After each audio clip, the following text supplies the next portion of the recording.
Donc, la parole maintenant à Madame Poletti. Enfin. Merci, Madame la Présidente.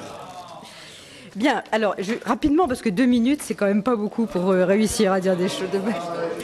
Alors, concernant la contraception anonyme et gratuite, je précise anonyme parce que Madame la Ministre, vous n'avez parlé que de contraception gratuite. Comme vous le savez, le dispositif voté pour 2013 est clairement insuffisant. On ne peut pas parler de prise en charge anonyme et gratuite de la contraception pour les mineurs si on ne prend pas en charge la consultation du prescripteur ou les examens complémentaires qui doivent accompagner cette prescription. Donc peut-être nous aurons l'occasion d'en reparler. En tout cas, je pense que le sujet est loin d'être clos. Deuxième sujet, l'article 41 du PLFSS 2013 proposait des expérimentations conformes aux recommandations du HCAM et de l'IGAS autour du parcours de santé pour la prise en charge des personnes âgées, dans le droit fil de ce qui avait été entrepris l'année précédente. Combien d'expérimentations ont-elles débuté cette année et ont-elles déjà débuté ? Enfin, je voudrais connaître aujourd'hui l'état des crédits consommés pour la pathosification des établissements.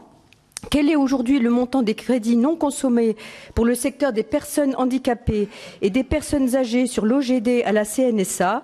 Parce que malheureusement, nous le savons, ce ne sont pas les crédits prévus seulement qui comptent, mais bien ceux qui sont dépensés ou engagés. Et on sait que de manière répétitive, chaque année, on peut déplorer la non-consommation des crédits.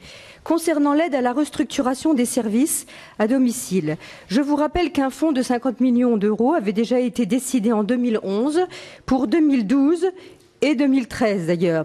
Il aurait été intéressant d'en faire rapidement le bilan pour nous éclairer sur nos choix budgétaires et pour, bientôt je l'espère, engager une réforme de la tarification sans laquelle nous ne sortirons jamais de la difficulté de l'aide aux services qui interviennent à domicile. Enfin, le rapport de la Cour des comptes et mon rapport de l'AMEX, voté à l'unanimité par tous les collègues, soulèvent le problème de la dépense liée aux indemnités journalières. Plusieurs propositions ont été faites pour un meilleur contrôle de ces dépenses. Je voudrais connaître ce que le gouvernement a engagé cette année ou ce qu'il compte faire dans l'avenir pour réduire ces dépenses qui sont très dynamiques, je le rappelle. Merci Madame Poletti.